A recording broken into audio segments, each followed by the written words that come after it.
Hello everyone, আসসালামু আলাইকুম। Welcome to টুনাটুনির গল্প। প্রতিদিনের মতো নতুন একটি ভিডিওতে আপনাদের সবাইকে স্বাগতম জানাচ্ছি। আজকের ভিডিওতে আমি আপনাদের সাথে আমার একটি বিশেষ দিনের কিছু আনন্দের মুহূর্ত শেয়ার করব।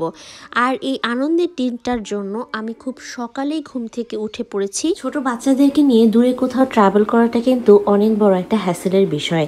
আর মাহি যেহেতু এখনও অনেক ছোট, কি খাবে কি করবে, মানে সারাক্ষণ যে একটা খাওয়া নিয়ে আমাকে প্যারা দিবে সেটা তো আমি জানি।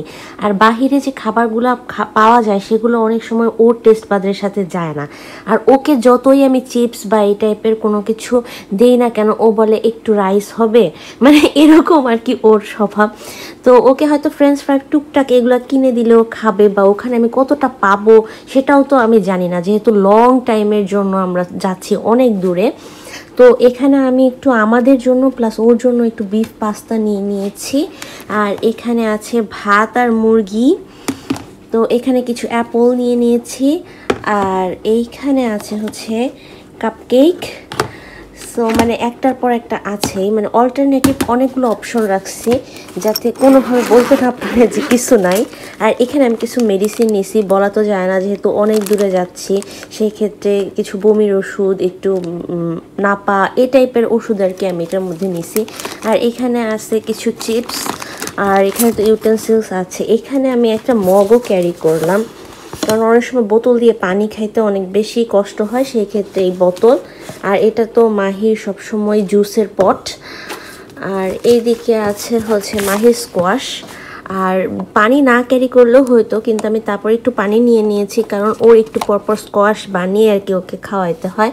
তো এই কারণে আমি পানিটাও একটু ক্যারি করলাম। আর এই দিকে আছে হচ্ছে কিছুটা চিপস বিস্কুট। তো আমি অল্টারনেটিভ অনেকগুলো অপশন মাহির জন্য রাখছি, যাতে সে আসলে খুব বেশি একটা না করতে পারে। এটা ন্যাপি চেঞ্জিং একটা ম্যাট, আর এটা তো ওই যে ওকে খাওয়ানোর সময়। আর এখানে কিছু ন্যাপকিন আছে। এই তো মোটামুটি এগুলাই আর কি নিয়ে যাব। আর সকালবেলা খাওয়ার জন্য যেহেতু আর্লি মর্নিং, তা আমি একটু জাস্ট জ্যাম অ্যান্ড ব্রেড করে নিলাম। ব্যাগও ক্যারি করব, হঠাৎ করে মনে হলো ওর তো একটু পরপর ডায়পার চেঞ্জ করতে হয়। তো আমি যদি সামহাও ডিসপোজ করার জায়গা না পাই, সেক্ষেত্রে এটার মধ্যেই আর কি সংগ্রহ করব। আর এই দিকে আর একটা ব্যাগ দেখা যাচ্ছে, এটা আসলে খোলাটা একটু টাফ, বাট এটার মধ্যে দুইটা সেট আমি এক্সট্রা ক্লোদিং নিছি। কারণ হলো একটু পরপর বাচ্চারা অনেক সময় আছে লিক করে, তো অনেক রকমের ঝামেলা হতে পারে। তো এটার মধ্যে ওর মুখ মোছার অনেক কিছু, তারপর ওয়েট ওয়াইপস, যদি আবার পটি করে তো ওটা ক্লিন করব কিভাবে, হয়তো সামহাও টয়লেটের অ্যাক্সেস নাও পেতে পারি। তো ব্যাকআপ হিসেবে যে মায়েদের মন থাকে না, তো এতটুকু একটা বাচ্চা তার দুইটা ব্যাগ হয়েছে। ওর বাবা বলতেছে এত কিছু নিয়ে তুমি যাবা কিভাবে? এখন কিছু তো করার নেই, করতে হবে। আসলে আসার আমার প্রধান উদ্দেশ্য ছিল আমার সেকেন্ড মাস্টার্স কমপ্লিট করা। আমি ব্যাচেলর কমপ্লিট করেছি bachelor of pharmacy daffodil international university থেকে, এবং সেই ইউনিভার্সিটি থেকেই কিন্তু আমি আমার প্রথম মাস্টার্সটা আর কি কমপ্লিট করেছি। আর ইউকেতে এসে আমি ইউনিভার্সিটি অফ সাউথ ওয়েস্টে এমএসসি ফার্মাসিউটিক্যাল কেমিস্ট্রির উপরে আরও 1 বছরের মাস্টার্স করলাম, অর্থাৎ এটা আমার সেকেন্ড মাস্টার্স। প্রথম মাস্টার্স থেকে দ্বিতীয় মাস্টার্সের মধ্যে একটা আকাশ পাতাল তফাৎ ছিল। আমার প্রথম মাস্টার্সটা ছিল আসলে একটা জেনারেল ফার্মেসির উপরে, আর এখানে আমি যে মাস্টার্সটা করেছি, অর্থাৎ ইউকেতে যে মাস্টার্সটা করেছি, এটা ছিল বিভিন্ন ড্রাগের অ্যানালাইটিক্যাল প্রসিডিওরের উপরে। সংক্ষেপে আমি ভিডিওতে এতটুকুই বলতে পারলাম। বাংলাদেশ থেকে আমি যে ব্যাচেলরটা কমপ্লিট করেছিলাম, সে রেজাল্ট ছিল 4 আউট অফ 4, এবং আমি ড্যাফোডিলের 9 কনভোকেশনের চ্যান্সেলর গোল্ড মেডেলিস্ট ছিলাম। তাছাড়া আমার প্রথম মাস্টার্সের রেজাল্টও কিন্তু অনেক ভালো ছিল। আর আমার যে সেকেন্ড মাস্টার্স, এটাতেও আমি এক্সট্রা অর্ডিনারি রেজাল্ট করেছি। আমার রেজাল্ট ছিল ডিস্টিংশন। আর ডিস্টিংশন যারা বুঝতে পারছে না তাদের জন্য একটু ব্রিফলি বলি, সেটা হচ্ছে এখানে সর্বোচ্চ রেজাল্টটাকেই বলা হয় ডিস্টিংশন। আমাদের কনভোকেশনের অনুষ্ঠানটা হবে ICC Wales. I will teach you. What? What to teach me?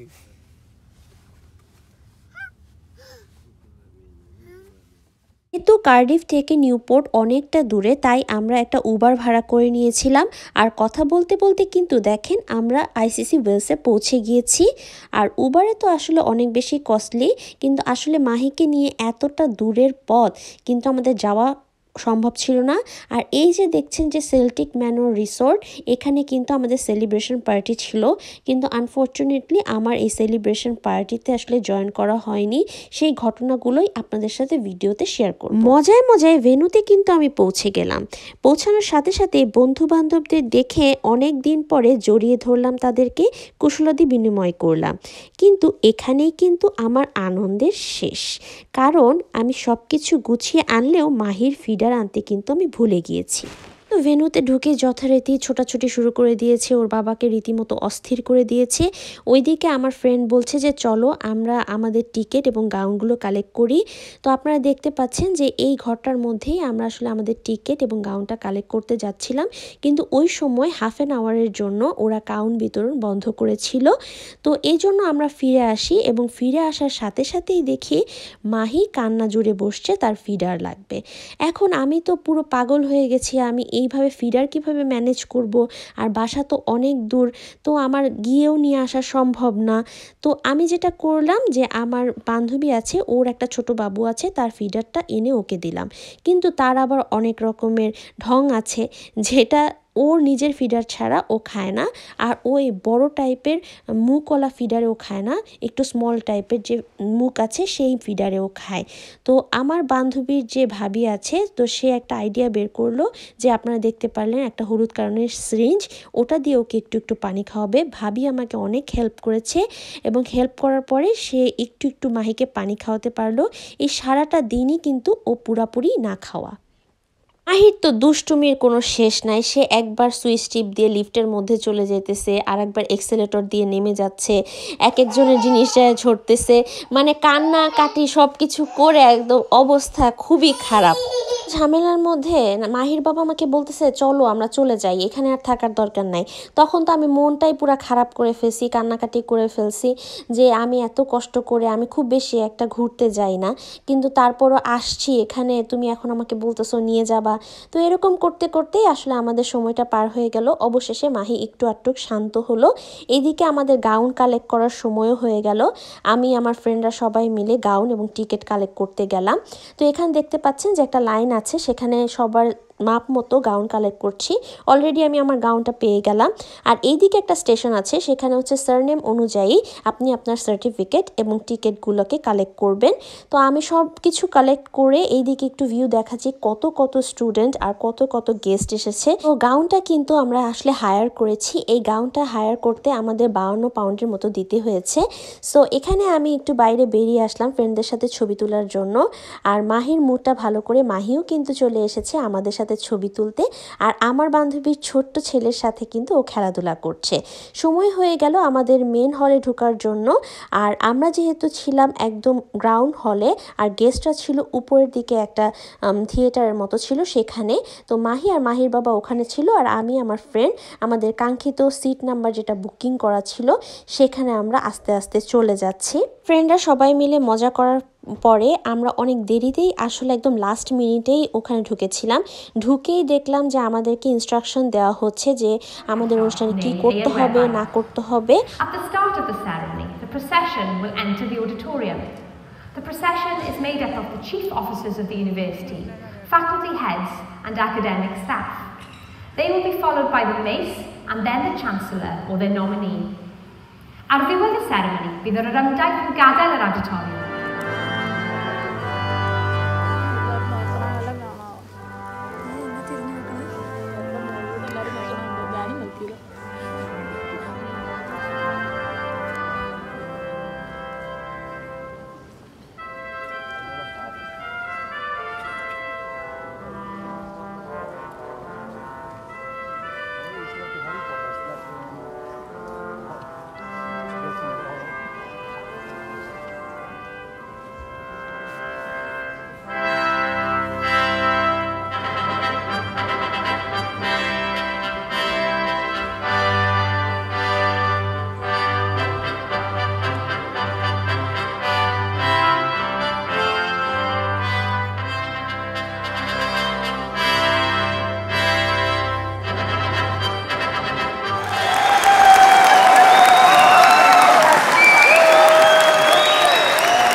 দেখতে পাচ্ছেন এক একজনের নাম করে ডাকা হচ্ছে আর সে সেখানে গিয়ে চ্যান্সেলরকে সম্মান জানাচ্ছে এবং যখনই আমরা চ্যান্সেলরকে সম্মান জানাচ্ছি তার পরপরই আমরা আমাদের টুপিগুলো খুলে ফেলেছি।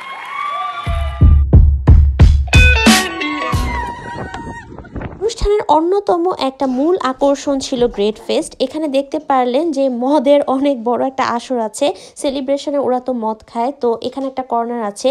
তাছাড়া কিছু কাস্টমাইজ জিনিস দিয়ে আপনি ছবি তুলতে পারবেন এরকম একটা স্টেশন ছিল, স্যান্ডউইচ স্টেশন ছিল, কফি খেতে চাইলে কফির স্টেশন ছিল, আর একটা স্টেশন ছিল যেখানে আপনি কাস্টমাইজ সোয়েটার গেঞ্জি আপনি তৈরি করে নিতে পারবেন ওদের কাছ থেকে। তো সেটার জন্য কিন্তু একটা ভালো অ্যামাউন্ট আপনাকে পে করতে হবে। তো আমি অ্যামাউন্টগুলো আপনাদের সাথে শেয়ার করে দিচ্ছি। কাস্টমাইজ কোনো গেঞ্জি নেওয়ার আসলে আমার তেমন কোনো আগ্রহ ছিল না, তাই আমি নিইনি। আর এইদিকে আমাদের জন্য কিন্তু একটা প্লেয়িং সেশন ছিল। এখানে যে স্পিনিং হুইলটি দেখতে পাচ্ছেন এটা ঘোরানোর ফলে যদি আপনি উইন অপশনটা জিতেন তাহলে আপনাকে যে কোনো পছন্দের একটা গিফট দেওয়া হবে। সেখানে অনেক রকমের গিফট ছিল, যেমন বটল, কফি কাপ, পেন, আবার আরও অনেক কিছুই ছিল। তার মধ্যে একটা ভালো গিফট ছিল হচ্ছে পাওয়ার ব্যাংক। সো আমি চুজ করেছি পাওয়ার ব্যাংক। করে সাজানো আছে, এখানে সবাই ছবি তুলছে, তো এটার জন্য একটা লম্বা লাইনে আমাকে দাঁড়াতে হয়েছে। এখানেও কিন্তু আমি ছবি তুলেছিলাম। এবার দেখে নিন আমার ব্যাগের সাথে কি কি ছিল। এই সমস্ত কিছু এসেনশিয়াল পেপারস আমার এখানে ছিল, আর একটা ইম্পর্ট্যান্ট জিনিস ছিল অ্যালামনাই ব্যাচ এবং একটা বুক যেখানে আমাদের নামগুলো লিপিবদ্ধ আছে। তো আমি এক ঝলকে সব কিছুই একটু করে দেখিয়ে দিলাম আপনাদের সাথে। আমাদের গ্র্যাজুয়েশন সেরিমনির পরে আমাদের একটা সেলিব্রেশন পার্টি ছিল সেল্টিক ম্যানর রিসোর্টে, কিন্তু আমাদের আর এনার্জি ছিল না সেখানে যাওয়ার মতো, আর মাহি ঘুমিয়ে গিয়েছিল। সো আশা করি ভিডিওটি ভালো লেগেছে। ভিডিওটি ভালো লাগলে লাইক কমেন্ট শেয়ার করতে ভুলবেন না। আমাদের পাশে থাকতে আমাদের চ্যানেল টুনাটুনি গল্প চ্যানেলটিকে সাবস্ক্রাইব করবেন। আল্লাহ হাফেজ।